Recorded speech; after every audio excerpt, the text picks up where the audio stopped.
আসসালামু আলাইকুম প্রিয় দেশবাসী। আসলে আমরা মাঝে মাঝে মনে কষ্ট যখন আসে তখন আমি লাইভে আসি, সবসময় আসি না।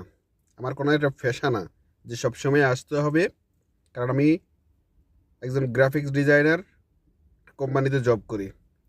তবে দুঃখ লাগে আজকে সকালবেলা নিউজ উঠতে দেখি বাংলাদেশের যে স্বরাষ্ট্র মন্ত্রণালয় এ পাগলকে কেন বসানো হয়েছে।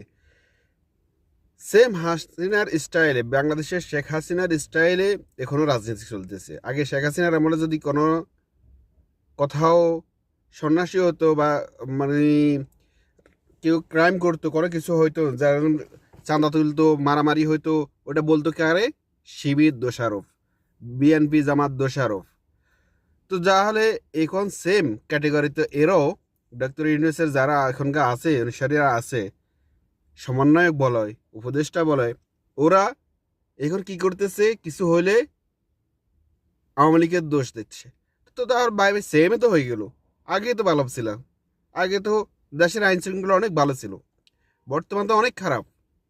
তোমরা তো উপদেষ্টারা কিছুই করতে পারতেছে না, আর শুধু একতরফি রাজনীতির নাম দিচ্ছ। এটা বলো, এখানে বলার দরকার কোনো সন্ত্রাসী কোনো দলের হতে পারে না।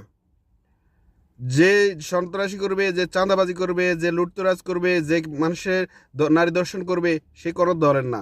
তাকে ধরে তোমরা আইনের এত আনাও, তাকে করস পায়ার দিয়ে দাও, তাকে মেরে ফেলো। কিছু হলে ভাই আওয়ামী লীগ করছে, কিছু হলে ভাই আওয়ামী লীগ করছে। আওয়ামী লীগ কি করছে? আওয়ামী লীগ এখন জানলো এটা রানা নাই, আওয়ামী লীগ এখন পালাই আছে। আওয়ামী লীগ এখন দেশে উশৃঙ্খল করতেছে না। এখনকার কারা করে তারা আপনারা ভালো করে সবাই জানেন, আমি নাম বলতেছি না।